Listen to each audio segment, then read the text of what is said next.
masjid kami ini. Masjidnya sudah serong, sajadahnya diserongkan juga.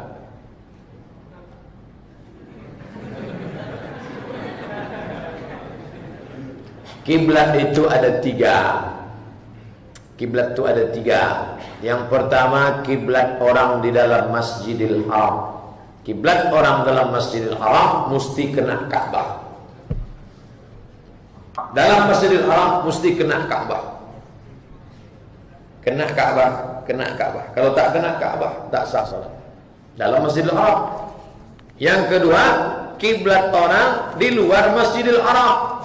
Bapak sholat di luar Masjidil Haram, mana nampak Ka'bah? Asal kena Masjidil Haramnya sah. Asal kena Masjidil Haramnya sah. Yang ketiga, kiblat orang di luar tanah haram. Kita di luar. Siapa yang dapat menjamin sholatnya pas kena ke Ka'bah? Saya tadi Pak Ustaz, alhamdulillah pas saya kena Ka'bah. Dari mana Bapak tahu? Sebelum sholat tuh saya keker dulu. Tak bisa. Makanya kiblat kita yang di luar tanah haram ini adalah asal kena tanah haram. Berapa meter panjangnya Pak Ustaz? Ka'bah di tengah, 5 kilo, 7 kilo, lebih kurang 12 kilo. Asal kena yang 12 kilo itu sah. Kena 12 kilo itu sah. Kalau terlalu ke kiri, ke Somalia. Kalau terlalu ke kanan, ke Mesir, piramid, nyembah makam Fir'aun. Maka ulahnya macam Fir'aun. Maka masjid-masjid yang kita ragu kena yang 12 kilo itu diukurlah dengan LBHR, Lembaga Badan Hisab dan Ruqyah, kantor Kementerian Agama. Dudukkan semua RT, RW, tokoh masyarakat, nenek, mama, cerdik pandai, alim ulama, libatkan semua. Jangan sampai ada yang tak terlibat. Nanti kalau muncul masalah, yang tak terlibat itulah yang jadi provokator. Mancing menjadi rusak. Saya sudah banyak memperhatikan masjid-masjid itu rusak gara-gara tidak melibatkan semua. Yang muda-muda masuk ke masjid, petantang, diukurnya sendiri. Modalnya cuma laptop sama HP, www.google.com. Spidol sebiji. Itu masjid kita ini salah. Datuk-datuk nenek moyang kita salah. Orang salah. Yang tua-tua pula tersinggung. Aku kau bilang salah, gitu dia. Akhirnya bertinju dalam masjid. Yang ketawa siapa? Yang main gaplek yang tak ke masjid. Apa kata mereka? Kelepah. Tengok kekelahiran. Untung kita tak ke masjid. Yalah, mari kita lanjutkan. Maka yang udah masjid ini, nata'awan fi mattafaqna. Kalau ada yang tak layak, tak cocok, musyawarahkan. Balik ke Quran. Wa amruhum syura bainahum. Orang-orang beriman bermusyawarah memutuskan perkara mereka. Ini merah nih. Dulu katanya kalau merah itu putus hubungan. Pak Ustaz, imam masjid kami, saya maunya tanya jawab tuh, menanya hukum. Jadi kalau sakit hati dituliskan di kertas, jadi seolah-olah datang saya itu hanya melampiaskan orang marah saja. Jadi kalau ada yang tak sesuai itu datang langsung orangnya.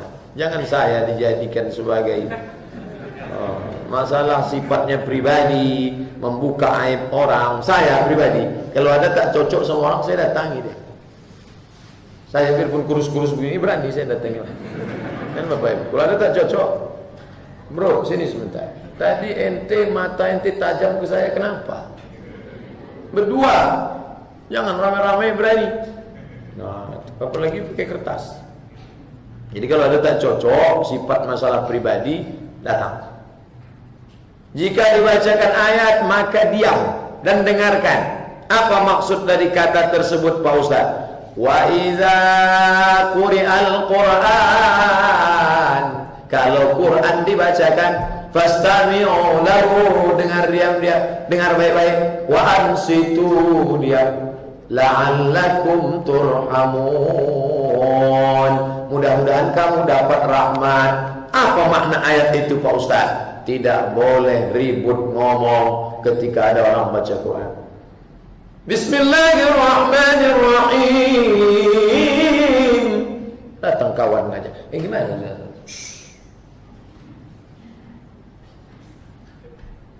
Tuh syaratnya. Fastami'u lahu. Asbabun nuzul ayat ini gimana Pak Ustaz? Ketika Nabi sedang baca ayat, orang di belakang baca ayat juga.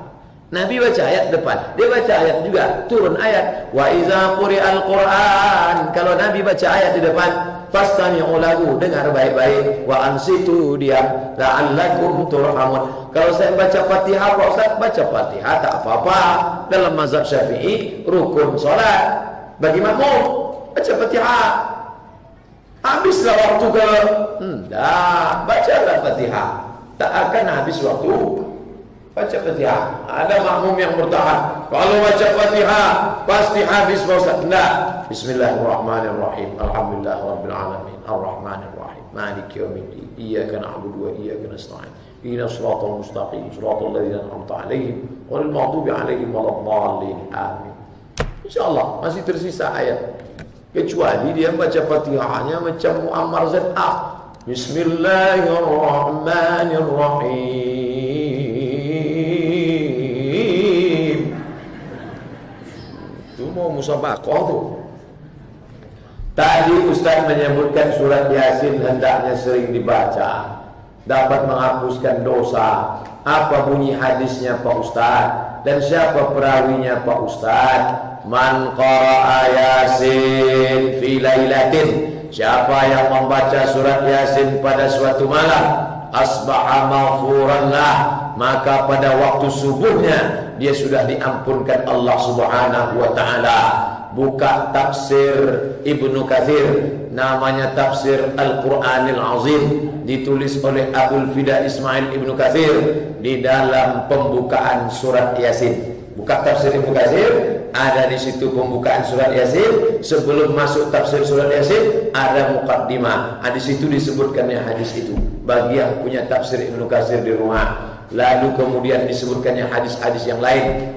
Sahih hadisnya Pak Ustaz, isnaduhu jayyid, sanadnya baik, sahih, bisa diamalkan. Sudah saya tulis dalam buku saya 37 masalah populer. Itulah bunyi.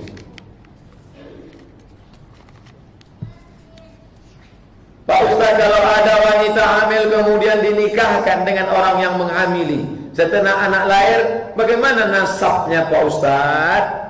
Zainal Abidin, Bekasi, Jabodetabek, Jakarta, Depok, Bogor, Tangerang, Bekasi. Dia di Bekasi sana. Mereka banyak dengar dari alam goib. Alam goib itu www.youtube.com. Dia tanya, Pak Zainal Abidin dari Bekasi, Pak Zainal Abidin dari Bekasi, kalau ada orang hamil, walaupun hamilnya di Pekanbaru, sama, tak ada beda di Bekasi sama Pekanbaru, dinikahkan, maka nikahnya sah menurut 4 mazhab, Hanafi, Maliki, Syafi'i, Hambali. Dalam kitab Al-Fiqhul Islami wa Adillatuh, nama pengarangnya Syekh Wahbah Zuhaili, sepakat 4 mazhab nikahnya sah. Yang jadi masalah setelah anak lahir baru masalah. Dinikahkan lagi tak perlu, karena nikahnya sudah sah. Yang jadi masalah setelah anak lahir, anak itu tidak boleh pakai bin bapaknya. Jadi pakai bin siapa? Bin emaknya. Mana bisa akte? Itulah yang jadi masalah itu. Di Indonesia tidak dibenarkan orang pakai bin ibu, pasti pakai bin bapak. Akhirnya di akte bohong, ijazah SD bohong, ijazah SMP bohong, ijazah SMA bohong, S1 bohong, S2 bohong, S3 bohong, SKPNS bohong, profesor bohong, sampai di batu nisan pun bohong. Nasab bohong. Yang kedua, kalau bapaknya mati, kasar sekali Pak Ustaz, meninggal, maka si anak tak dapat warisan, karena mereka tidak ada hubungan nasab. 3, kalau kebetulan anak itu lahir laki-laki, setelah itu lahir adiknya perempuan, ayah meninggal, maka si anak laki itu tidak boleh jadi wali bagi adiknya, karena mereka bukan saudara seayah, tapi mereka saudara seemak, saudara seibu, tak boleh jadi wali. Yang keempat, seandainya anak itu perempuan cantik, setelah 25 tahun datang anak lajang meminangnya, si bapak tak boleh mewalikannya. Maka siapa walinya? Fasultan waliyun man la waliyalaha. Walinya adalah wali hakim. Tempat kita wali hakim itu siapa? Pak Kua. Pak Kua, ada yang ingin saya bicarakan ke Pak Kua 3 mata. Kok 3? Ya Pak Kua. Apa masalahnya kata Pak Kua? Begini dulu. Yalah, biar aku yang mewalikannya, kata Pak Kua. Jangan walikan. 25 tahun yang lalu kau sudah buat dosa, lalu kau tambah lagi, maka anak itu pun akan berzina juga. La nikaha illa biwaliyin, tidak sah nikah kecuali dengan wali, wa syahidai adlin, 2 orang saksi yang adil. Apa hukum mengangkat pemimpin non muslim yang adil, amanah, bagus kinerjanya? Apa hukum mengangkat pemimpin non muslim adil, amanah, bagus kinerjanya? Boleh, tidak apa-apa, tapi di Papua. Boleh di Manado, boleh di Tapanuli Utara, boleh, tapi di negeri mayoritas Islam no. Ya ayyuhalladzina amanu, hai orang beriman, la tattakhidhul yahuda, jangan kamu angkat Yahudi, wan nasara, Nasrani, aulia, jadi teman aliansi, jadi orang kepercayaan, jadi orang yang mengayomi, melindungi, jadi teman berkongsi yang amanah, jadi pemimpin. Makna aulia itu banyak. Wa may yatawallahum minkum, kalau kalian mengangkatnya, fa innahu minhum, maka kamu sama dengan mereka. Ba'duhum awliya'ullah, kalau kau angkat mereka, mereka akan saling tolong menolong untuk menghabisimu. Orang Bosnia, sebelum tragedi Bosnia, orang Bosnia ikut Natal bersama, ikut joget-joget bersama, mabuk-mabuk bersama, sampai akhirnya Slobodan Milosevic menghembuskan perang. Semua muslim, walaupun dia ikut mabuk sama kita, walaupun dia ikut Natal kita, harus habisi. Disitulah baru terbuka mata orang Bosnia. Ternyata aku mabuk, aku berzina, aku tak puasa, tidak membuat aku benar di mata mereka. Habis anak-anak gadis Islam diperkosa. Slobodan Milosevic, terjadi perang ras antara Bosnia Herzegovina dengan Serbia yang dulunya bersaudara. Kenapa? Keyakinan. Bagi yang pluralisme, perlu belajar banyak dari yang terjadi di Bosnia. Apakah Abu Talib masuk surga atau masuk neraka? Waktu itu risalah dari Nabi sudah ada, tapi dia belum bersyahadat. Jawabannya bukan Abdul Somad. Buka Sahih Bukhari. Nabi ditanya oleh Abbas. Nabi punya paman namanya Abbas bin Abdul Muttalib. Ya Muhammad, ya, bagaimana keadaan saudaraku Abu Talib? Apa kata Nabi? Huwa fi dhahdahim minan nar, dia masuk dalam api neraka. Yablu ka'baihi, ketika api neraka sampai ke mata kakinya, yang li bihadimahu, mendidih otak di kepalanya. Banyak hadis dalam Sahih Bukhari, Sahih Muslim menyebutkan itu. Apakah bergerak 3 kali berturut-turut dalam sholat membatalkan sholat? Mazhab Syafi'i 3 kali yang bukan gerakan sholat batal. Batal. Mazhab Syafi'i. Kalau mazhab Hanafi lebih ketat lagi daripada Syafi'i dalam kasus ini. Tidak dalam semua masalah. Mazhab Hanafi lebih ketat dalam masalah ini. Harakatun ajnabiyah, asal gerakan itu bukan gerakan sholat, walaupun sekali batal. Saya pakai mazhab Syafi'i. Handal gatal, pokoknya sebelum sholat itu beli kalpanak. Bagaimana? Nah, kelar ketawa di belakangnya, terbayang kalpanak. Bagaimana menyikapi paham Wahabi yang mengatakan Allah berada di langit, Pak Ustaz? Baca buku saya pelan-pelan. 37 masalah populer dalam pembahasan ayat mutasyabihat. Ar-Rahmanu 'alal arsy istawa, Allah duduk di atas arasy. Maka menurut Abul Hasan Al-Asy'ari, itu ayat mesti ditakwilkan. Karena kalau dikatakan duduk di atas berarti dia bertempat, batal dua ayat. Laisa kamitslihi syai'un, Allah tak sama dengan apapun. Ayat yang kedua, walam yakul lahu kufuwan ahad. Ayatnya dibahas, hadisnya dibahas. Intinya menurut pemahaman mazhab Asy'ari, yang dimaksud dengan Allah duduk di atas arasy, arti takwilnya al-isti'la, Allah berkuasa. Itu bahasa. Makna bahasa, duduk di atas arasy itu artinya berkuasa. Arasy itu apa Pak Ustaz? Singgasana. Bapak Doktorandus Haji Herman Abdullah MM duduk di atas singgasana wali kota Pekanbaru selama 2 periode. Apakah duduk aja Pak Herman di atas? Dan itu maksudnya dia berkuasa. Begitu menurut makna bahasa. Alladzi ayyanal aina la yuqalu annahu aina. Dia yang menciptakan tempat, ruang, waktu. Sebelum waktu, tempat, ruang itu ada, dia sudah ada. Maka dia tidak bisa dihukumkan dengan ruang, waktu dan tempat.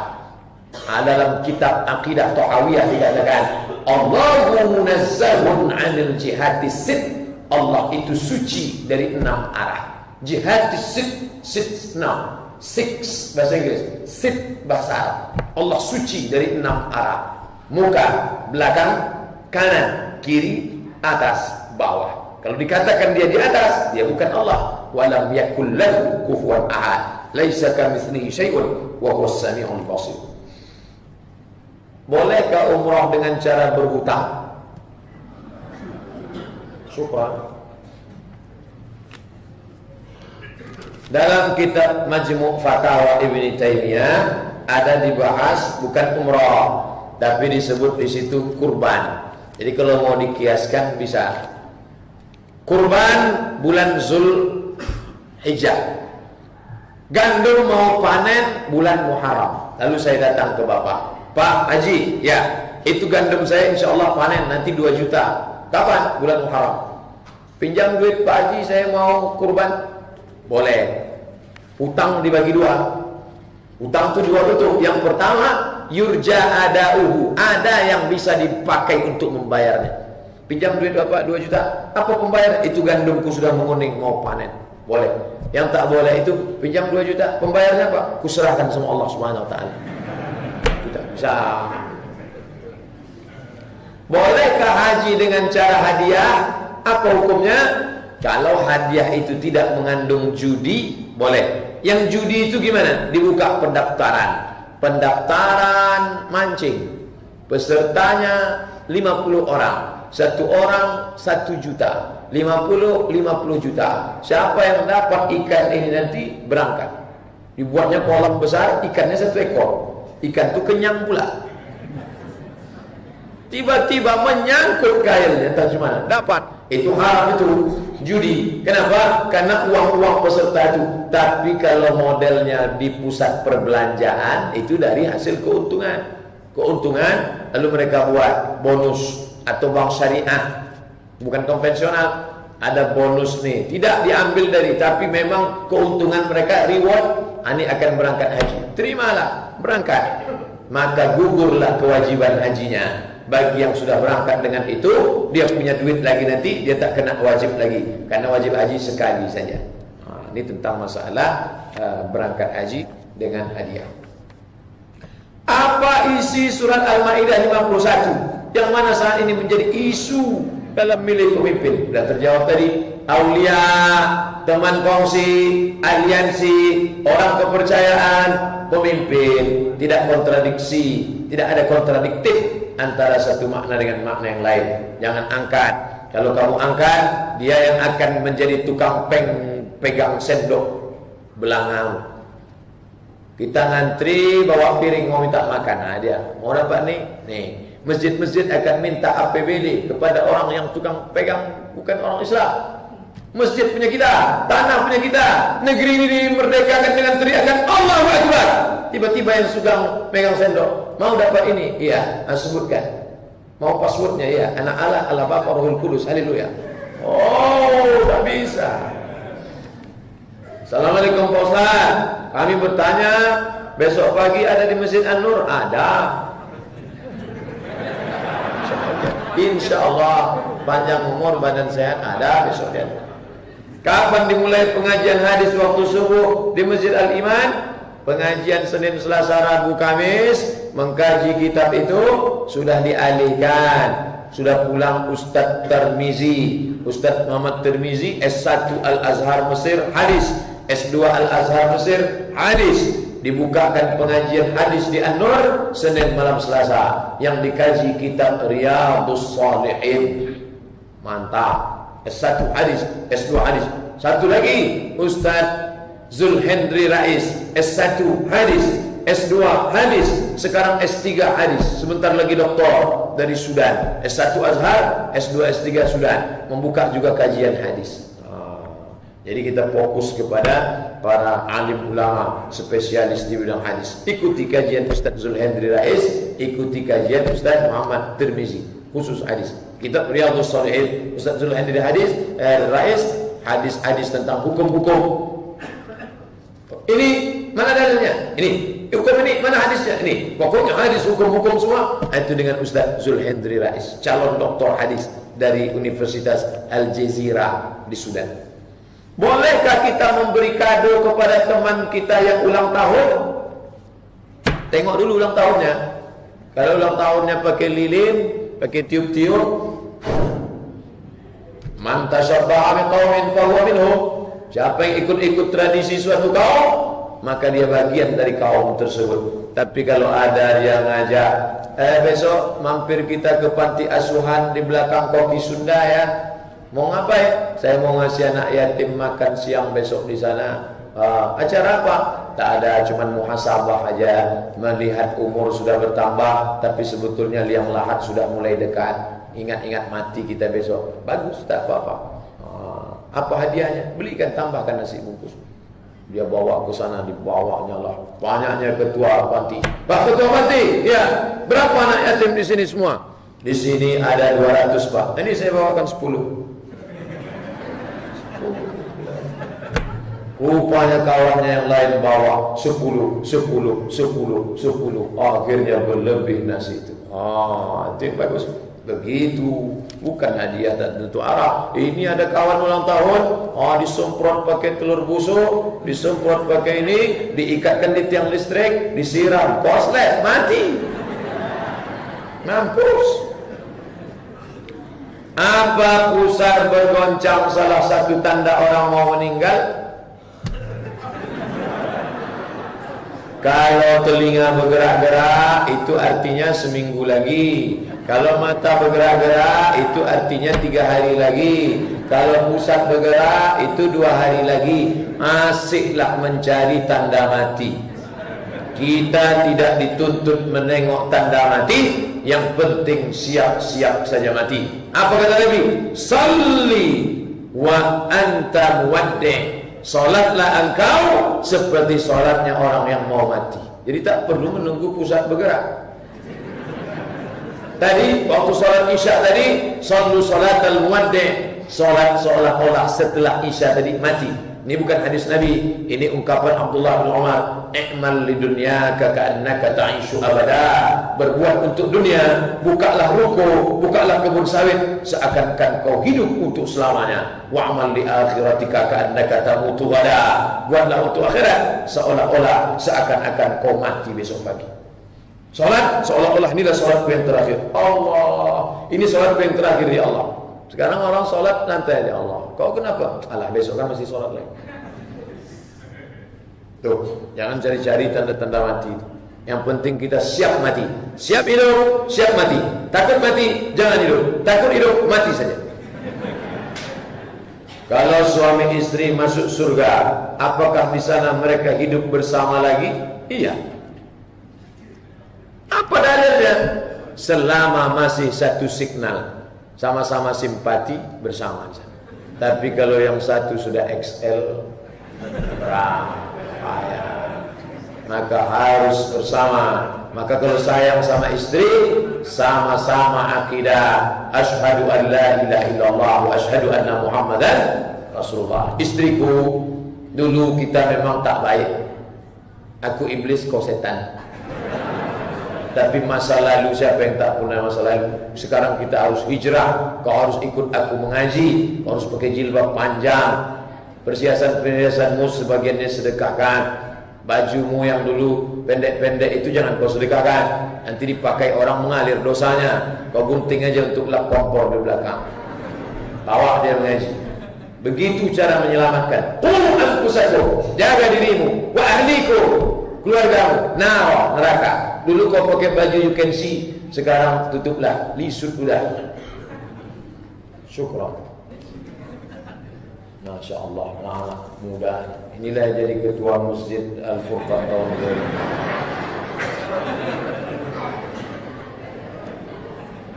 Bagaimana menumbuhkan rasa khusyuk dalam sholat? Bagaimana langkah-langkahnya? Yang pertama, zikir dalam setiap situasi dan kondisi. Kalau dibiasakan telinga itu mendengar musik, musik itu akan terngiang-ngiang.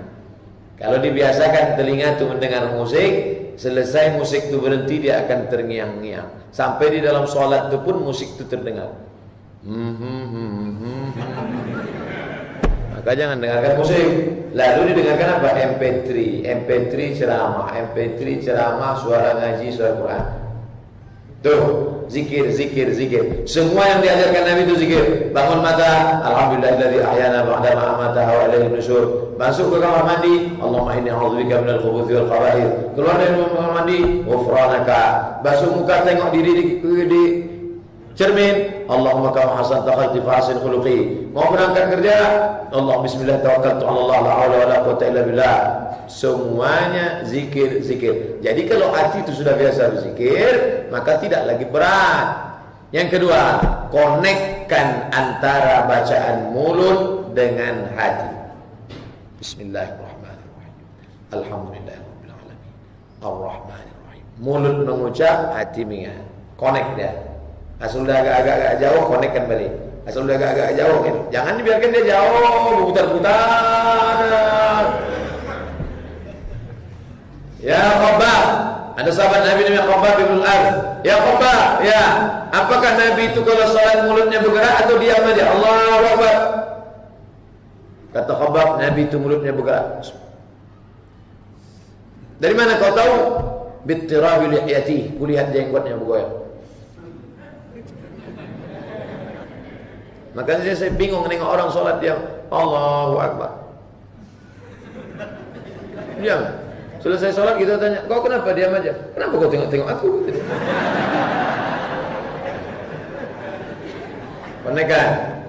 3. Pertama, biasakan berzikir. Jangan putus di berzikir. Bawa tasbih. Malulah Pak Ustaz, saya anak muda masa bawa tasbih yang pakai cincin.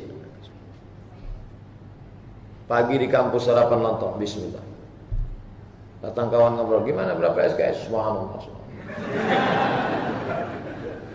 Bagi yang kerja di pelayanan masyarakat, cukup di hati, mulut jangan. Nanti ada orang kerja di Disduk Cabil, Dinas Pendudukan dan Catatan Sipil. Pak, kami mau ngurus akte kelahiran, apa aja syaratnya? Subhanallah, subhanallah. Sesuaikanlah, yang mentang-mentang mau ikut zikir, ku zikir jawabannya. Usahakan, saya tak nyuruh menghafal macam Gus Roy, menghafal terjemah. Enggak, bukan menghafal terjemah. Paling tidak paham secara global. Bismillahirrahmanirrahim, dengan nama Allah yang Maha Pengasih Penyayang. Alhamdulillahirabbil alamin, segala puji bagi Allah. Tapi bukan itu dibaca. Alhamdulillahirabbil alamin, segala puji bagi Allah. Bukan itu maksudnya. Paham secara umum. Inna salati wa nusuki wa mahyaya wa mamati lillah, at-tahiyatu mubarakatu shalawatu thayyibatullah. Maka tengok buku sudah keluar, buku makna bacaan salat, sehingga kita tidak semacam menghafal bim sarabim abrakadabra. Saya cewek, perempuan. Di dalam bulan Ramadan saya tinggal puasa karena Ustaz, halangan. Saya pengen mengganti puasa saya di bulan Syawal, Zulhijjah, Arafah. Apakah dengan mengqadha sekaligus puasa Syawal, saya dapat pahala puasa Syawal, Zulhijjah, utang puasa di bulan Ramadan bisa lunas? Bagi ibu, adik-adik saya yang mau mengqadha, qadha artinya mengganti, bukan kata. Qadha, mengganti. mengganti puasa yang tinggal kemarin. Kalau digantinya puasanya itu tanggal 10 Zulhijjah, tak boleh, karena bulan haram. 10 hari raya Idul Adha, 11, 12, 13 tak boleh. Digantinya pada tanggal 10 Muharram, otomatis dapat pahala puasa Asyura. Niatnya gimana? Saya niat puasa qadha besok pagi lillahi ta'ala. Niatnya qadha pada taat 10 Asyura, 10 Muharram, otomatis dapat 2. Qadhanya lunas dan Asyuranya dapat. Conteng, kemarin utangnya berapa? 9 Pak Ustaz. 9, 10, 11 Asyura, udah lunas 3. Nanti kapan lagi? Senin Kamis. Dilaksanakan puasa qadha hari Senin, otomatis qadhanya lunas, Seninnya dapat. Cukup niat qadha saja, otomatis qadhanya lunas, pahala puasa sunatnya dapat. Bagi bapak-bapak, bagi kami yang laki-laki berlaku juga. Tapi bapak kan tak ada halangan. Kenapa bisa tinggal? Kemarin keluar kota, ganti. Fa'iddatun min ayyamin ukhar. Yang punya utang, catat. Karena orang mati punya utang puasa, ahli warisnya wajib menggantinya. Man mata, siapa yang mati, wa alaihi syamun, punya utang puasa, soman waliyuhu, ahli warisnya wajib mengganti puasanya. Jangan sampai mati punya utang. Apa boleh perempuan laki-laki dalam ajaran Islam saling bersentuhan, saling bersalaman, tidak mahram? Jika dibolehkan, mana yang menjelaskannya? Jika tak boleh, mana? Li ayyutaina ala ra'si ahadikum, diambil palu paku dari neraka jahanam, ditusukkan ke kepala kamu, khairun, lebih baik, min antamussa yada mar'atin la tahillu lahu, daripada menyentuh tangan perempuan yang tak mahram. Ditusukkan paku neraka ke kepala lebih baik daripada menyentuh tangan perempuan yang tak mahram. Jadi Ustaz Somad tak pernah sama sekali menyentuh. Tidak. Kalau dia sudah ngulurkan gimana? Kan nampak gelagatnya dia mau ngulurkan. Begitu dia udah mau ngulur, langsung lah. Udah kita gini, disenggolnya juga ujung sedikit. Jangan ulur gini. Kenapa kau ulur? Mubazir Pak Ustaz. Duh. Alah, Ustaz Somad tu ceramah di Masjid Al-Furqan aja itu begitu. Kemarin saya tengok dia solat di Masjid Kali Putih, ada ibu-ibu disalaminya. Itu makcik saya, adik emak saya. Balik kampung, datanglah makcik-makcik yang tua-tua. Oh lah anakku Abdul Somad, kau dulu lucu nak, gemuk. Sekarang kenapa kau kurus begini? Jalan. Saya pegang tangannya. Tapi kata Ustaz tak boleh. Dia sudah tua, sebaya mak saya. Mak saya 70 dah. Boleh, orang tua boleh, karena tidak membangkitkan syahwat. Tapi sekarang ni zaman edan, ada nama penyakit suka sama nenek-nenek. Namanya Oedipus Complex. Hati-hati ibu, kalau ada anak lajang megang tangan ibu, tarik cepat. Kau sakit ya? Saya melihat di kampung saya banyak terjadi kasus kenakalan remaja, pembunuhan, hamil luar nikah, pelecehan seksual, kakak dengan anak-anak, kakek-kakek dengan anak-anak. Saya sebagai pemuda sangat khawatir terhadap generasi muda Ustaz. Saya pengen membuat organisasi remaja masjid supaya generasi meluk Islam dengan baik. Saya kurang wawasan. Program apa yang paling efektif? Merger dulu dengan 3. Pertama FSRMM, Forum Silaturahim Remaja Masjid Mutmainnah belakang Polda. Yang kedua Fodamara. Kalau adik-adik lihat ada video Abdul Somad Fodamara, itu remaja masjid Pasar Bawah. Yang ketiga Irma. Irma itu bukan nama anak gadis, Ikatan Remaja Masjid An-Nur. Nah, kapan pengajiannya? Hari Sabtu malam Ahad. Khusus anak muda semua. Saya belum pernah ikut ini karena saya dianggap sudah tua. Di situ ustadz yang diundang ustadz muda-muda semua. Pakai baju kemeja, baju kaos, ganteng, sorbannya di sini macam niji, rambutnya macam pasak ungu, ceramah pakai motor besar. Saya tak diundang karena saya dianggap ceramahnya sakratul maut. Itu anak-anak muda. Pertama kali mereka buat, yang datang 400 orang. Pertemuan yang kedua 600 orang. Yang ketiga 800 anak-anak muda kita. Dikasih sekat, laki-laki perempuan tak boleh bertatap, kasih tirai. Oh, ini bagus. Untuk sementara adik-adik yang punya semangat ini, alhamdulillah. Mestinya kami yang tua-tua mau merangkul, tapi ada yang mau merangkul. Belajar dulu, pelajari kurikulumnya. Nanti setelah itu baru buat, undang pula mereka datang kemari. Nanti yang sini setiap Sabtu malam Ahad datang ke An-Nur beramai-ramai menghadiri pengajian khusus anak muda. Bagus. Sekarang anak muda banyak tak tersentuh. Saya ceramah di masjid, saya tanya, Pak, anak mudanya mana nih? Kenapa tak nampak? Sudah habis Pak Ustaz. Habis kenapa? Diambil warnet sama karaoke. Apa hukumnya muslim makan, memikul jabatan, melakukan ziarah ke kubur yang dianggap keramat? Apakah ada dalilnya dalam Quran dan hadis Pak Ustaz? Ziarah kubur itu haram hukumnya zaman Nabi. Kata Nabi, kuntu bukan kampar kiri. Kuntu artinya dulu. Nahaitukum an ziyaratul kubur. Dulu kularang kalian ziarah kubur, karena dulu orang ziarah kubur untuk minta kepada orang di kubur. Ziarah kubur dulu untuk sombong menyombong. Hai fulan bin fulan, umurnya panjang, tak pernah kalah, orang paling kaya. Maka disebut hatta zurtumul maqabir, sampai di kubur pun kalian membangga-bangga. Tapi setelah zaman Islam boleh ziarah kubur dengan syarat 3. Turibul qulub, melemburkan hati. Tazkiratan lil maut, ingat mati. Tadma'ul ain, meleleh air mata, menangis mengenang mati. Bahwa ada orang berdoa di kubur, mungkin dia bertawassul dengan orang soleh. Tawassul dengan orang soleh ikhtilaf antar ulama. Sebagian mengatakan hanya boleh bertawassul dengan Nabi waktu masih hidup, sebagian tak membolehkan. Tapi yang jelas ini masalah khilafiyah, maka jangan sampai dijadikan politisasi. Karena kebetulan di kubur itu banyak orang pura-pura ada ziarah kubur. Tujuannya supaya di situ ikut. Tolong coblos nomor 1. Belum pengambilan nomor kan? Saya khawatir nanti tersinggung nomor 1. Apakah ada dalil orang meninggal yang telah dimasukkan itu diazankan Pak Ustaz?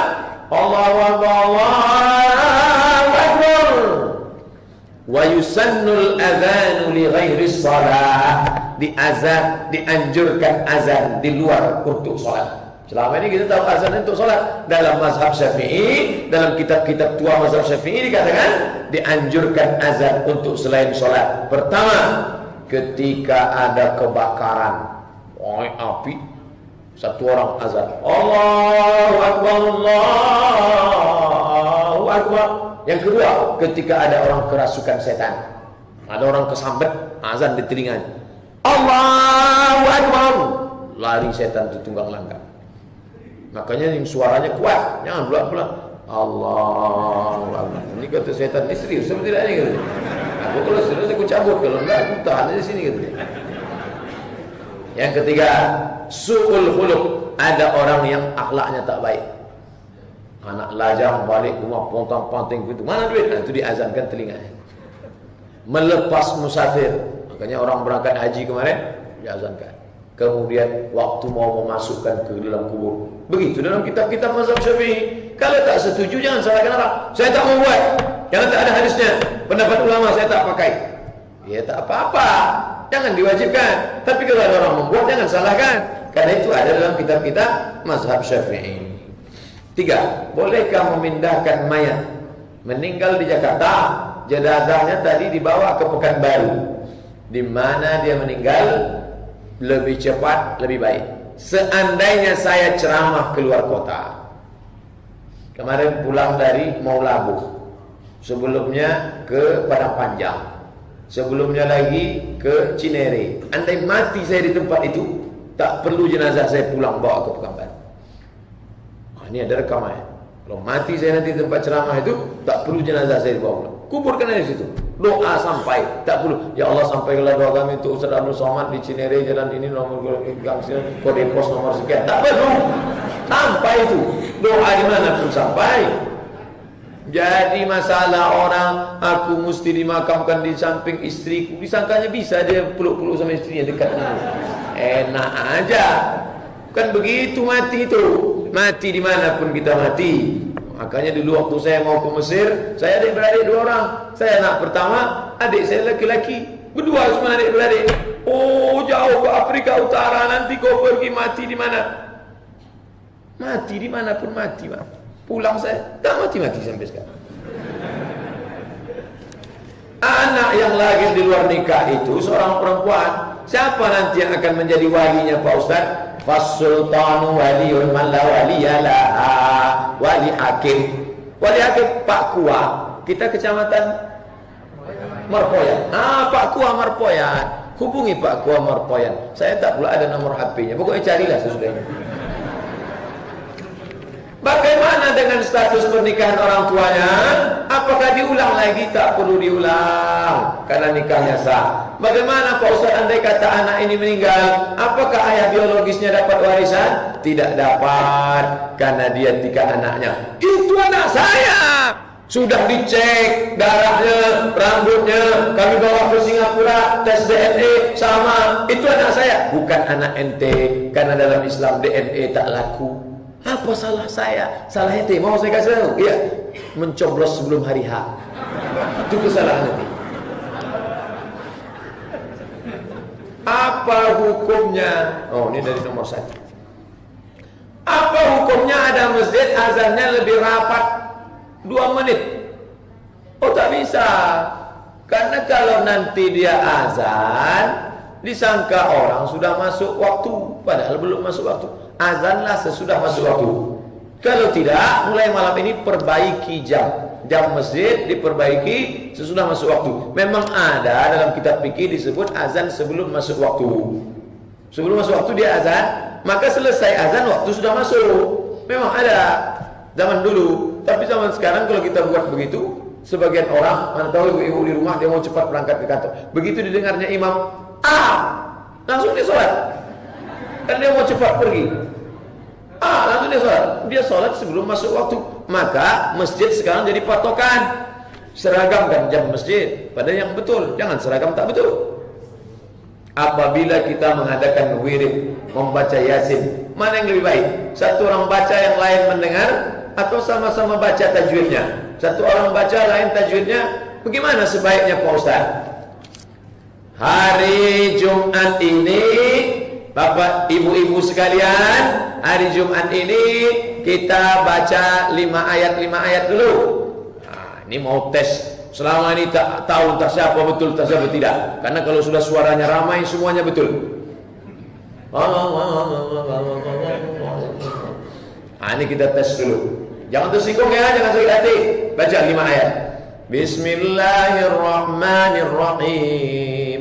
Yasin wal Qur'anil Hakim. Innaka laminal mursalin ala siratim mustaqim.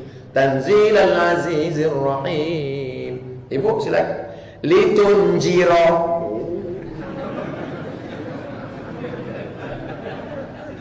Tak seragam bacaan.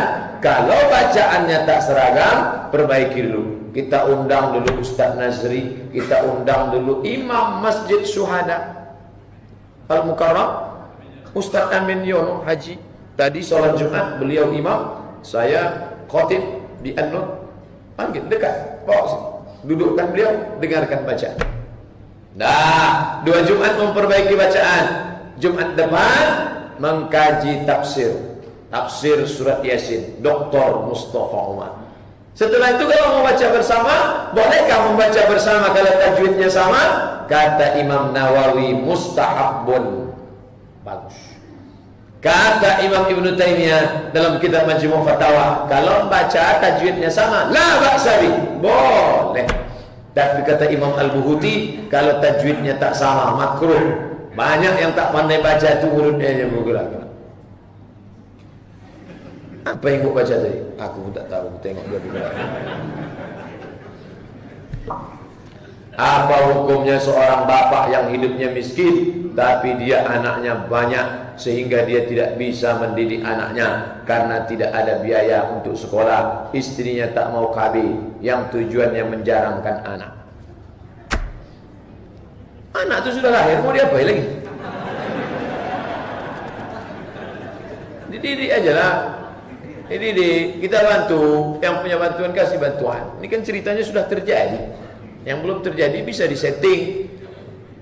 Bolehkah mengatur 2 tahun sekali, 3 tahun sekali, 4 tahun sekali? Boleh. Oh, Ustaz Somad tuh ternyata ikut KB ya.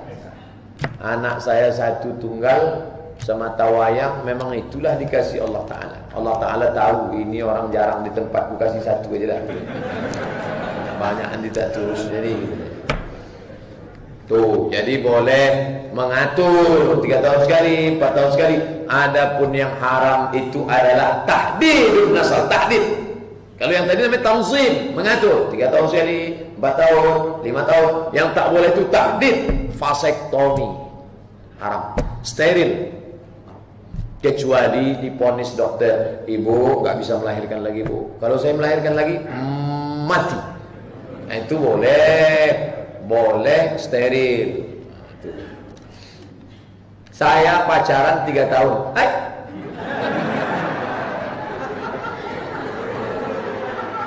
Alhamdulillah pacar saya sudah pakai jilbab, rajin sholat dan baca Quran.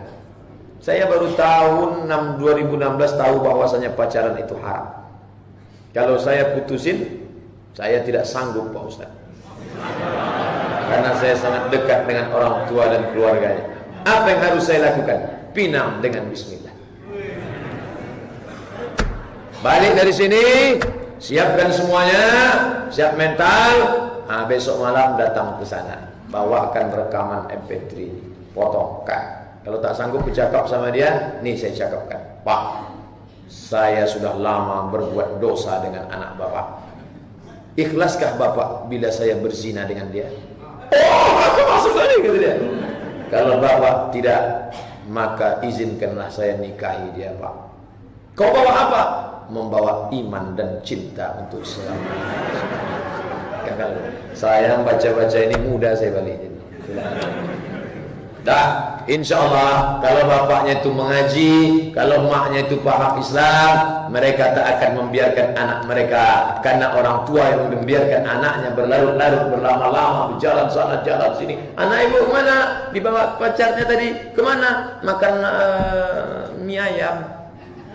Makan mie ayam kata dia. Dia buat dosa, dia berzina. Maka hati-hati.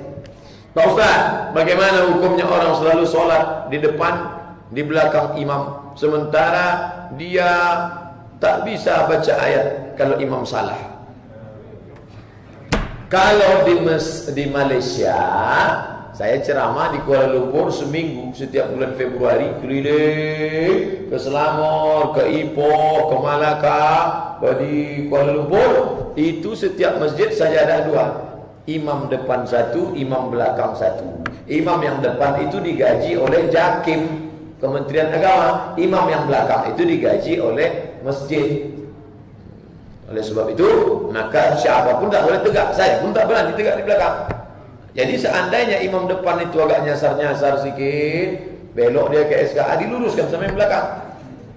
Begitu dia.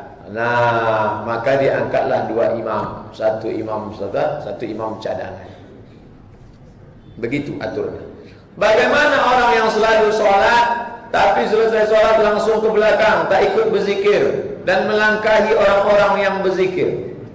Mungkin dia mau BAB, sakit perutnya. Saya menengok orang-orang yang langsung keluar itu, saya tak seuzon. Tak apa keyakinannya, Allah alam. Tapi yang sebaik-baiknya, duduklah kita berzikir. Inna lillahi malaikatan, ada malaikat-malaikat yang tufuna alal ard, mengelilingi bumi. Bukan Mikail, bukan Israfil, bukan Israel, bukan malaikat maut. Keliling dia mencari. Apa yang dicarinya? Majelis zikir.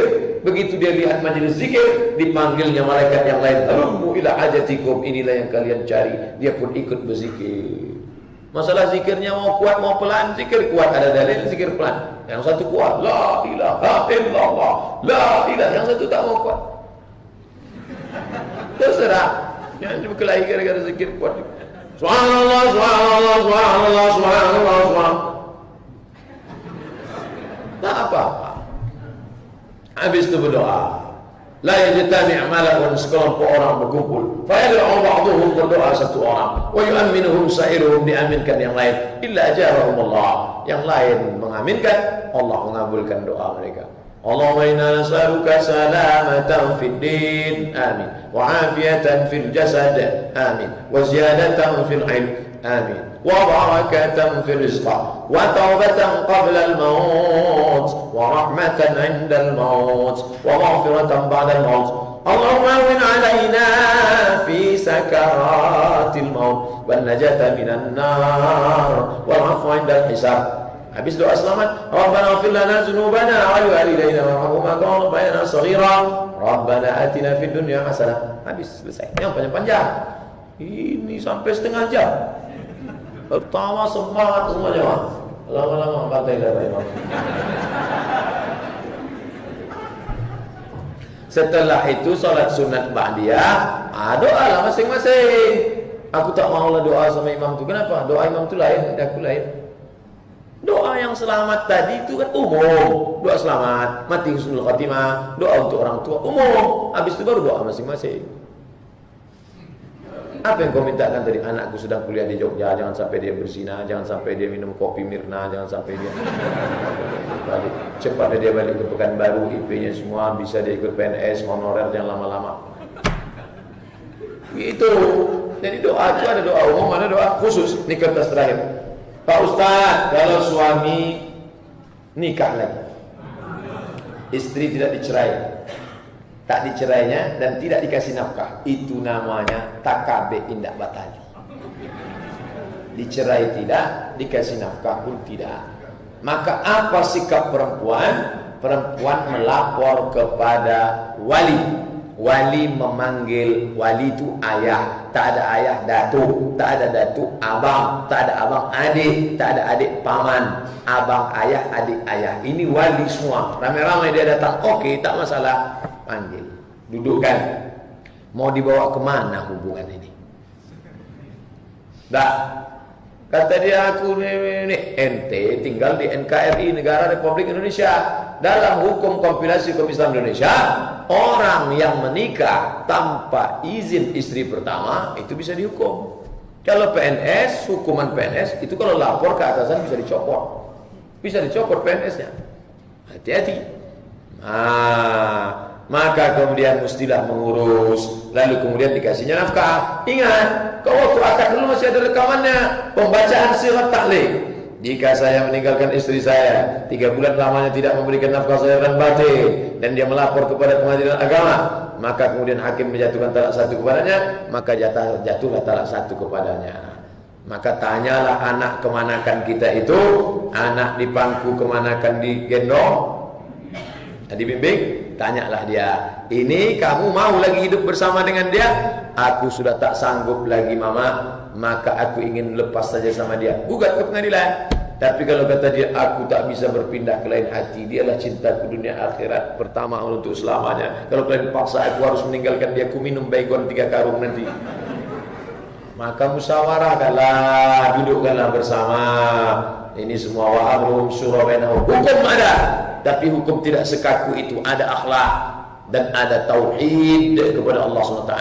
Bagi laki-laki yang mau menikah, ikuti aturan izin istri pertama. Dengan ini saya bernama Fulana binti Fulan mengizinkan suami saya untuk menikah lagi. Cap matre 6.000. Nikahkanlah, aku izinkan kau dunia akhirat. Sampai berlubang tanda tangan ke belakang. Itulah kaji kita malam ini. Terima kasih bulan dan Bapak Ibu. Mohon maaf atas segala kesilapan. Pas jam 9. Ala hazihi niyah al-Fatihah. A'udzu billahi minasyaitonir rajim. Bismillahirrahmanirrahim. Alhamdulillahirabbil alamin. Arrahmanirrahim. Maliki yaumiddin. iyyaka na'budu wa iyyaka nasta'in ihdinas siratal mustaqim siratal ladzina an'amta 'alaihim ghairil maghdubi 'alaihim waladdallin amin. Rabbana ighfir lana dzunubana, ampunkan dosa kami ya Allah, wali walidina, kedua orang tua kami ya Allah, wali masyayikhina, tuan-tuan guru kami ya Allah, wali azwajina, pasangan hidup kami ya Allah, wali zuriyatina, anak cucu cicit keturunan kami ya Allah, wali man hadarana, semua yang hadir di dalam majlis ini ya Allah, wali man ghaba anna, saudara kami yang tak dapat hadir karena uzur syar'i ya Allah, wali ikhwanina alladzina sabaquna bil iman, saudara kami yang sudah mendahului kami dengan iman. Allahumma sallimna wa sallimil muslimin, selamatkan kami dan selamatkan semua kaum muslimin. Allahumma ansur man nasaraddin, tolong saudara kami yang sedang menolong agamamu ya Allah. Waqtulil kafarata wal musyrikin wa damir a'da'aka a'da'ad-din, hancurkan musuh-musuh agamamu ya Allah. Allahumma syaddid syamlahum wa farik jam'ahum, pecah belahkan persatuan mereka, hancurkan robohkan tiang-tiang persatuan mereka ya Allah. Waj'alhum fi nuhurihim, jadikan kematian mereka seburuk-buruk kematian ya Allah. Rabbana zalamna anfusana, kami sudah menzalimi diri kami. Wa illam taghfir lana wa tarhamna, kalau Kau tidak merahmati dan memberikan ampunan kepada kami, lanakunanna minal khasirin, pastilah kami termasuk orang yang rugi. Allahumma khtim lana bi husnil khatimah, tutup umur kami dengan husnul khatimah, wa la taqtim alaina bi su'il khatimah, jangan tutup umur kami dengan su'ul khatimah. Rabbana atina fid dunya hasanah wa fil akhirati hasanah wa qina adzabannar. Wa sallallahu ala sayyidina maulana Muhammad wa ala alihi wa sahbihi wa sallam. Walhamdulillahi rabbil alamin. Kenapa di Indonesia menggunakan panggilan haji dan hajjah bagi orang yang melaksanakan haji? Kenapa di Indonesia? Kata di Indonesia ini perlu diluruskan. Saya tinggal di Mesir 4 tahun. Di Mesir asal ada orang tua dipanggil haji, walaupun dia tak pernah ke Mekah. Haji, haji. Di Maroko panggil haji. Itu apa? Doa. Panggilan itu doa.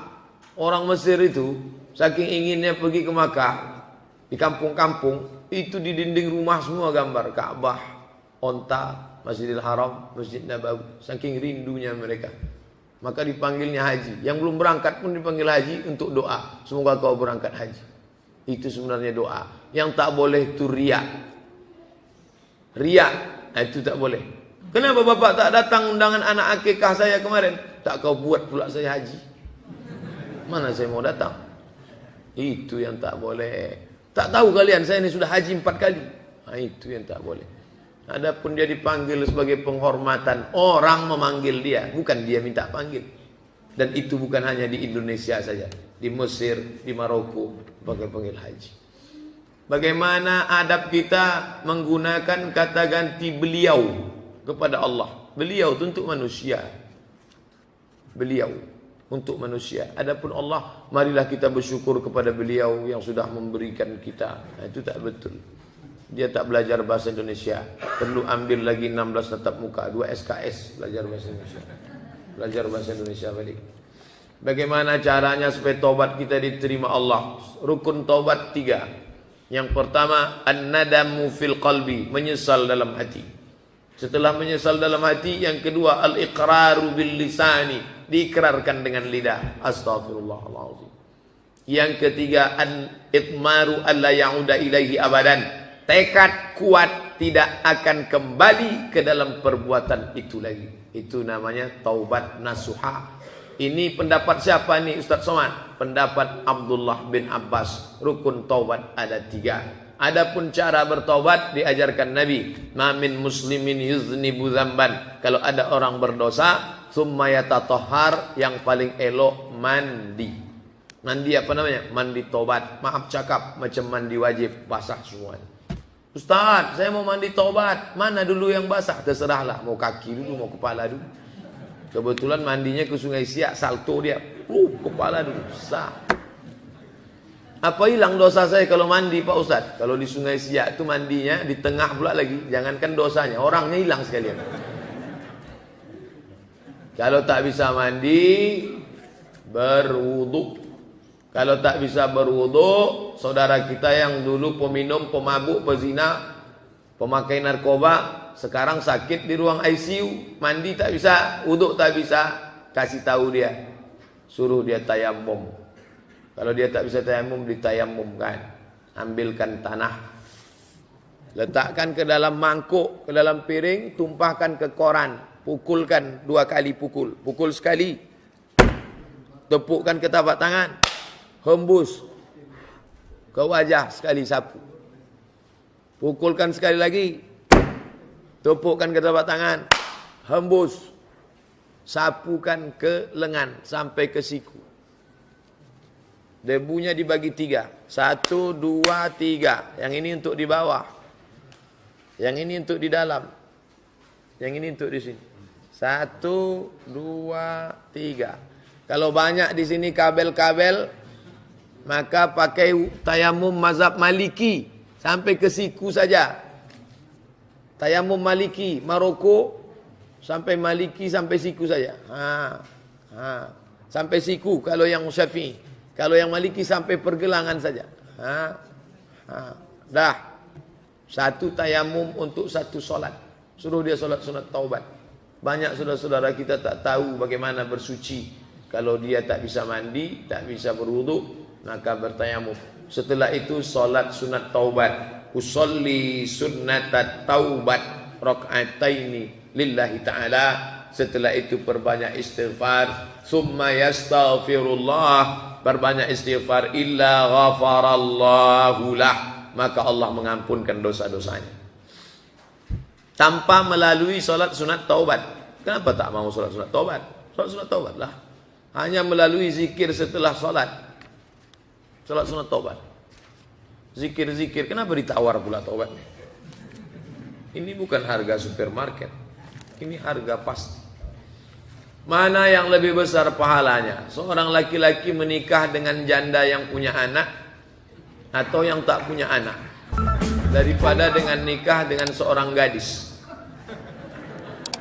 Pertanyaan ini pernah terjadi pada zaman Nabi SAW. Datanglah sahabat Nabi mengatakan, aku sudah menikah.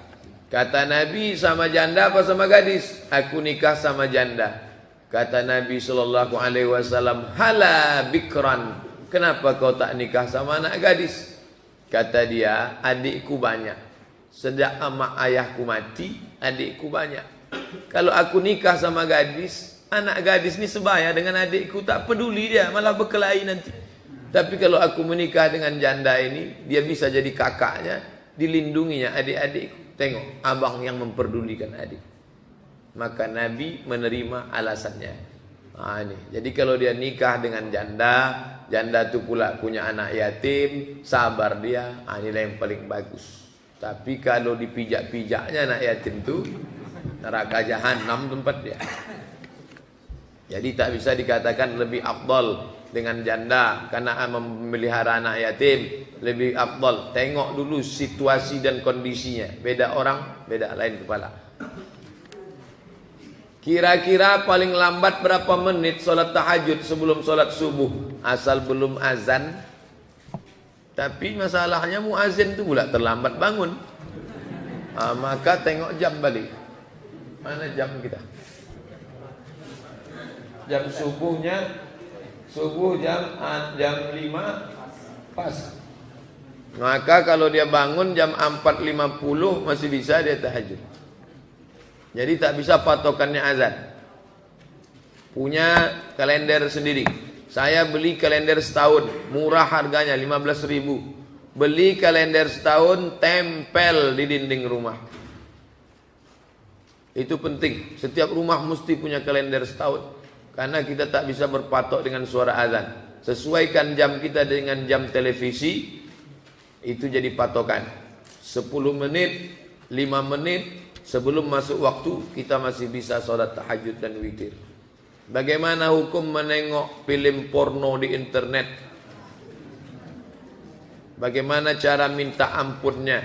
Berhentilah. Berniat dalam hati menyesal, banyak istighfar, berhenti. Tak ada cara lain daripada itu.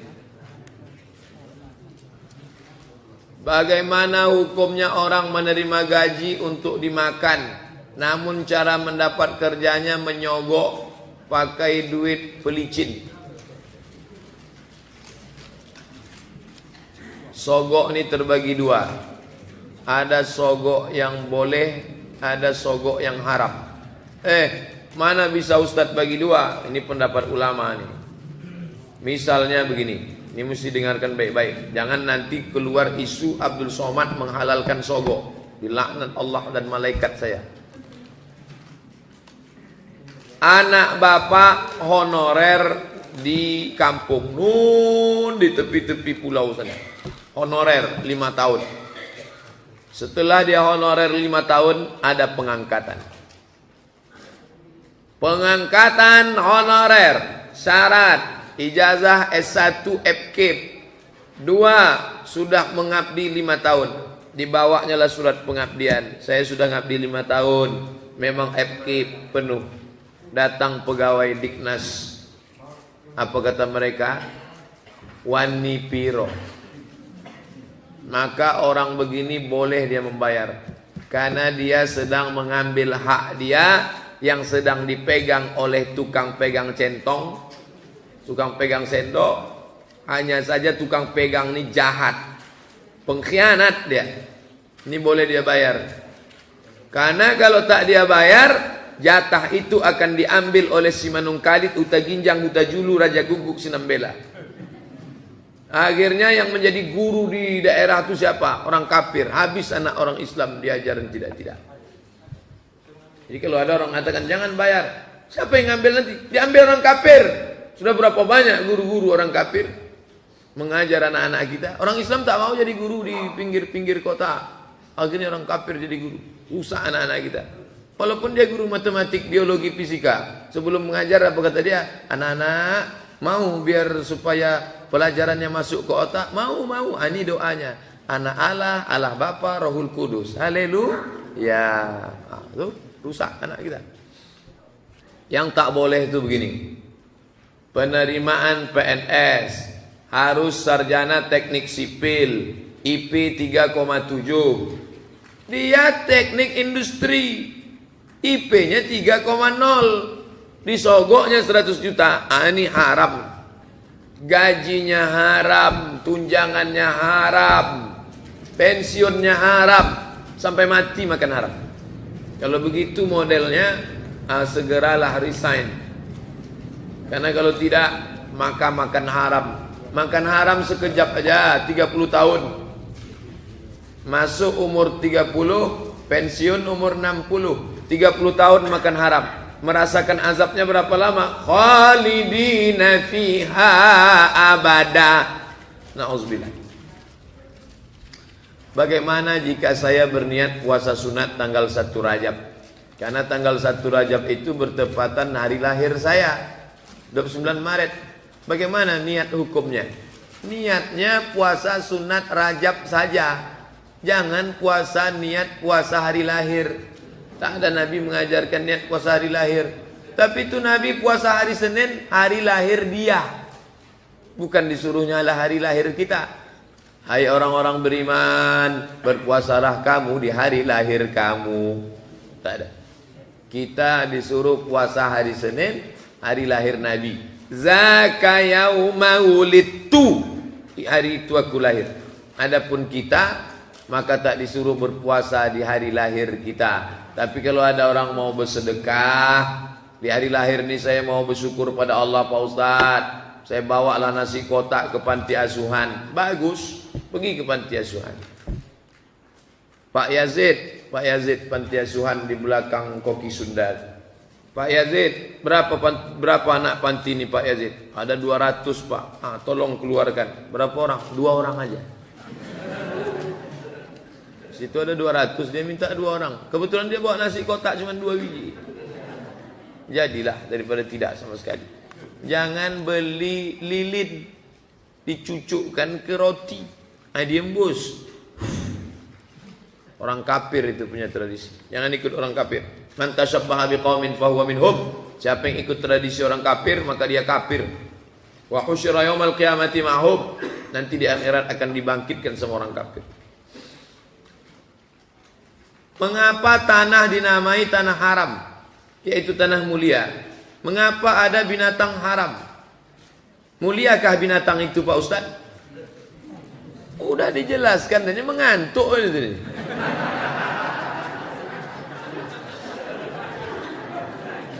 Tanah itu haram. Masjid itu Masjidil Haram, masjid mulia. Tanah itu haram, tanah mulia. Kampur itu haram kalau diminum hilang kemuliaan. Babi itu haram kalau dimakan hilang kemuliaan. Kalau nampaklah nauzubillah Ustaz parkir mobilnya di BPK, apa kata orang? Babi panggang karu, hilanglah kemuliaan dia. Saya lagi dengar cakap Ustaz tua makan babi, dia saya tengok kemarin. Kamu makan babi ya? Enggak Pak. Kemarin saya tengok kamu sama kawan, saya kuahnya aja sedikit Pak. Haram juga, menghilangkan kemuliaan. Itu maknanya. Bukan babi itu mulia, menghilangkan kemuliaan.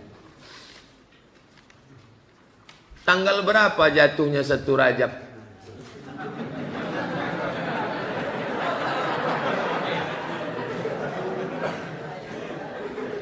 Dan amalan apa yang kita kerjakan selama bulan Rajab?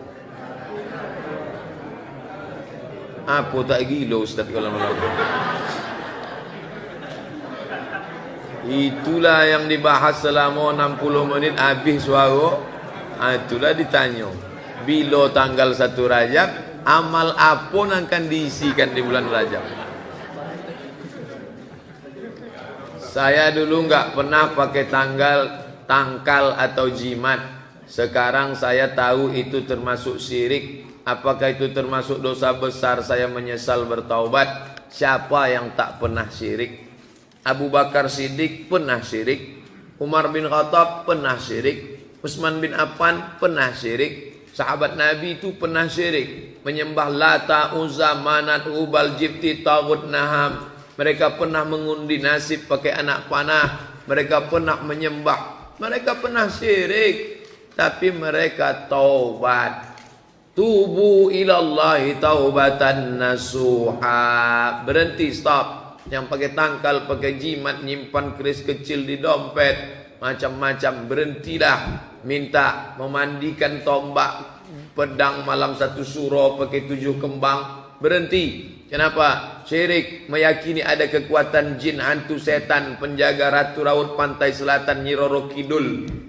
Hilangkan itu semua. La ilaha illallah, la ma'budu bihaqqin illallah. Tapi katanya dosa syirik tak bisa diampuni Pak Ustaz.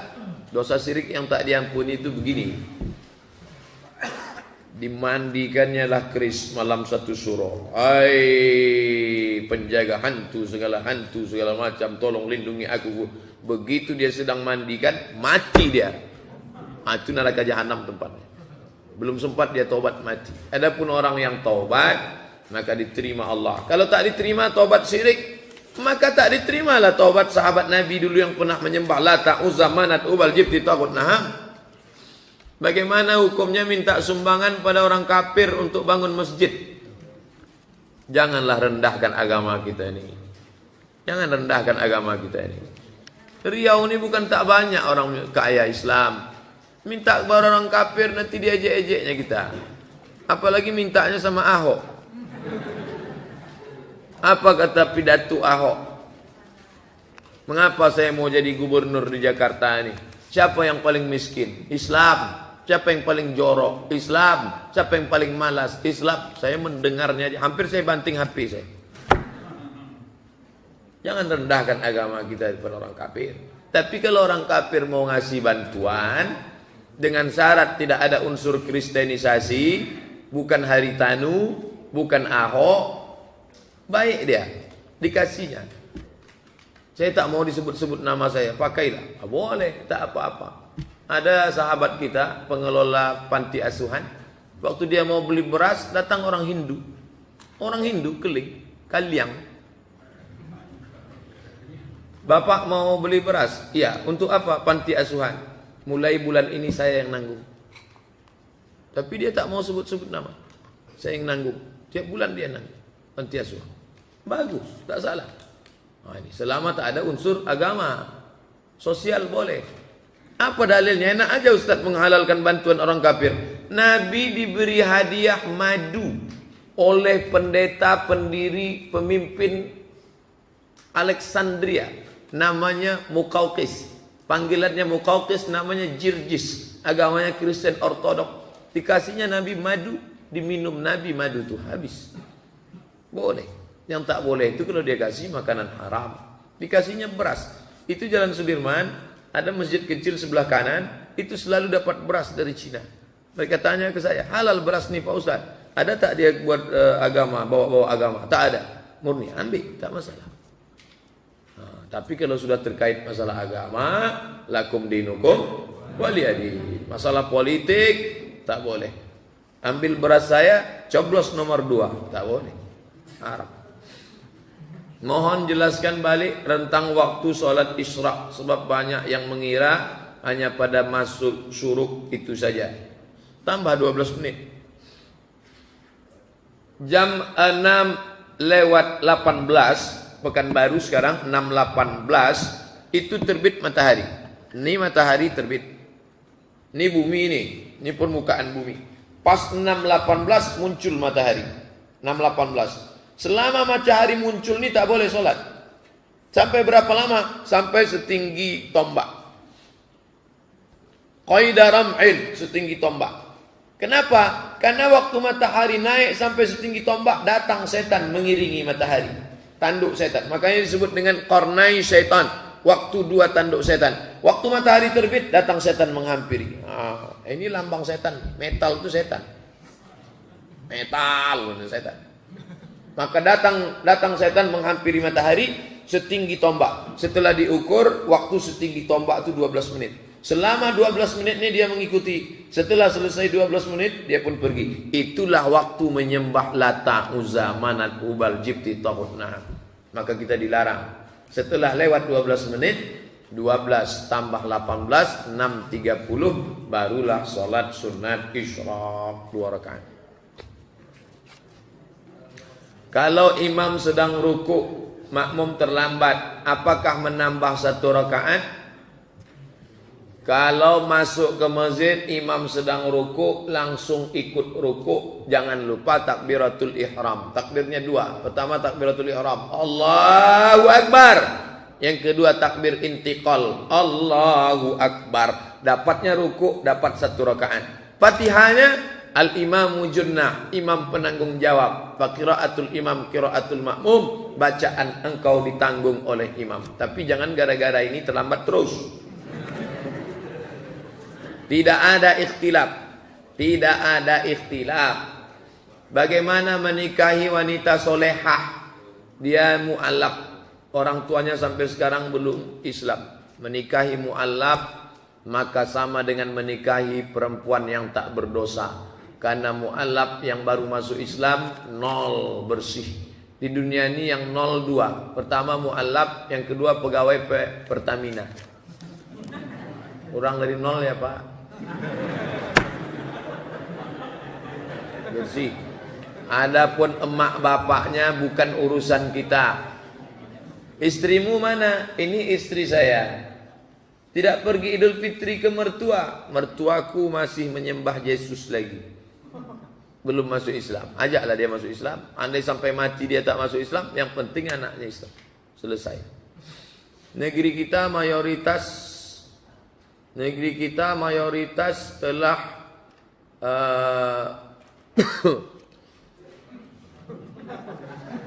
negeri kita mayoritas tapi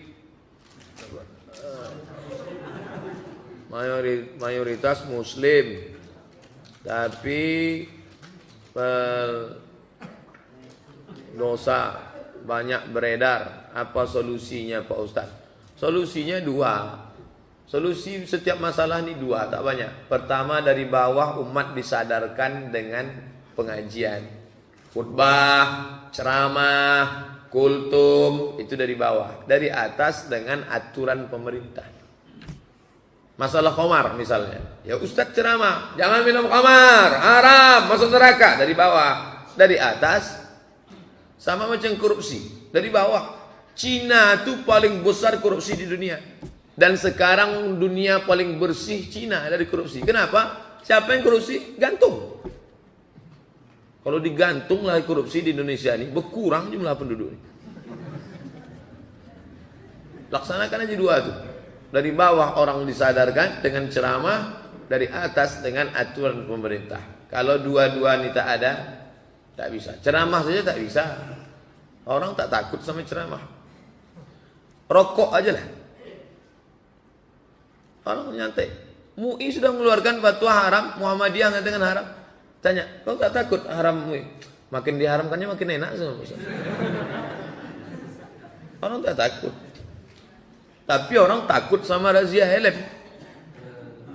Kenapa orang takut? Karena ada implikasi hukum. Mau di sini apa di pengadilan? Pengadilan 70, di sini bisa 50. Ada implikasi hukum. Orang tak takut kalau tak ada hukum. Apa hukumnya sholat pakai sejadah pada subuh Jumat? Apa kelebihannya? Sunnah. Kelebihannya ikut sunnah Nabi. Alaikum bisunnati. Siapa yang paling banyak ikut sunnah, dia yang paling dekat nanti sama Nabi. Bacalah Alif Lam Mim Tanzil. Kalau imamnya hafal. Kalau tak hafal jangan paksa. Bagaimana kalau tak pakai sajadah? Ya tak apa-apa. Nama ayatnya sajadah. Nama sujudnya tilawah. Nama ayatnya sayat sajadah. Nama sujudnya sujud tilawah. Waktu sujud itu apa yang dibaca Pak Ustaz? Sajada wajhiya lilladzi khalaqahu wa sawwarahu fatabarakallahu bihaulihi wa quwwatihi. Ada bacaan lain. Sajada wajhiya lilladzi khalaqahu wa sawwarahu wa syaqqa sam'ahu wa basarahu afidatuhu fatabarakallahu bihaulihi wa quwwatihi fatabarakallahu bi ahsanil khaliqin. Kalau tak bisa baca itu Pak Ustaz, subhana rabbiyal a'la wa bihamdihi. Subhana rabbiyal a'la wa bihamdihi. Subhana rabbiyal a'la wa bihamdihi. Puasa 1 hari sampai 9 pahalanya begini-begini. Apakah sahih hadisnya? Tak sahih. 1 sampai 9 pahalanya begini-begini. Tak sahih. Saya sudah kertas terakhir. Saya sudah mewakafkan sebidang tanah untuk panti asuhan. Tapi sudah lebih kurang 15 tahun tanah tersebut masih terlantar. Apakah boleh disedekahkan kepada masjid lain? Bapak ibu yang sudah mewakafkan tanah agar segera mengurus sertifikat wakaf melalui KUA masing-masing. Di mana posisi tanah itu sekarang? Di Kecamatan Marpoyan Damai, di Kecamatan Tangkerang. Segera hubungi Pak KUA.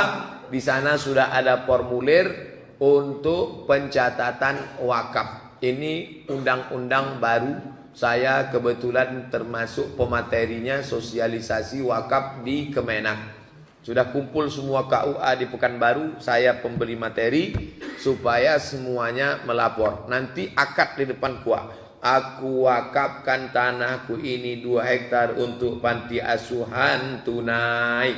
Lalu si penerima wakaf mengatakan aku terima. Karena syarat wakaf ada 4. Yang pertama wakif yang berwakaf. Yang kedua mauquf alaih penerima wakaf namanya nazir.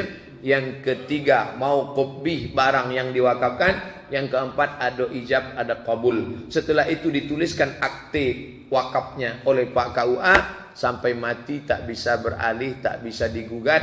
Ini dibuat pemerintah karena saking banyaknya kasus anak menggugat tanah wakaf bapaknya. Dulu tanah itu tak laku, tempat jin buang anak. Sekarang harga tanah itu 5 juta karena sudah ada mall. Akhirnya anak cucu mengambil, silang sengketa. Sekarang orang tak takut sama Tuhan. Tanah masjid pun digugat orang. Maka untuk mengatasi masalah ini, segera uruskan akte wakaf tanah masing-masing. Begitu juga dengan ruko. Ruko ini saya wakafkan untuk panti supaya jangan digugat, jangan jadi masalah belakang hari. Buatkan aktenya. Maka setiap kali uang ruko itu ada keluar, langsung diserahkan ke panti. Selamatlah kita yang sudah mewakafkan. Anak-anak kita pun tidak tergoda untuk mengambil wakaf itu balik. Karena kejahatan terjadi bukan hanya karena ada niat dari pelakunya, tapi juga karena ada kesempatan. Waspadalah. Itulah kaji kita subuh ini. Mudah-mudahan ada manfaatnya. Terima kasih atas segala perhatian. Mohon maaf segala kesilapan. Mari kita berdoa kepada Allah. Ala hazihi niyah al-Fatihah. Na'udzubillahi minasyaitonir rajim. Bismillahirrahmanirrahim. Alhamdulillahi rabbil alamin. Ar-Rahmanir Rahim. Maliki yaumiddin. Iyyaka na'budu wa iyyaka nasta'in. Ihdinas siratal mustaqim. Siratal ladzina an'amta 'alaihim ghairil maghdubi 'alaihim waladdallin. Amin. Allahumma barik lana fi Rajab wa Sya'ban. Berikan kami berkah di bulan Rajab dan Sya'ban. Wa ballighna Ramadan. Sampaikan kami ke bulan Ramadan. Allahumma rzuqnal istiqamata wal afiyah. Berikan kami istiqamah dan kesehatan badan. Allahumma rzuqnal istiqamata wal afiyata fid dunya wal akhirah. Berikan kami istiqamah dan kesehatan dalam kehidupan dunia sampai ke akhirat. Allahumma inna nas'aluka salamatan fid din wa afiyatan fil jasad wa ziyadatan fil ilm wa barakatan fil rizq wa taubatan qabla al maut wa rahmatan 'inda al maut wa maghfiratan ba'da al maut. Allahumma hawwin 'alaina fi sakaratil maut wan najata minan nar wal 'afwa 'inda al hisab. Rabbana ighfir lana dhunubana wa liwalidayna warhamhuma kama rabbayana saghira. Rabbana atina fid dunya hasanah wa fil akhirati hasanah wa qina adzaban nar. Wa sallallahu ala sayyidina Muhammadin wa ala alihi wa sahbihi wa sallam. Walhamdulillahi rabbil alamin.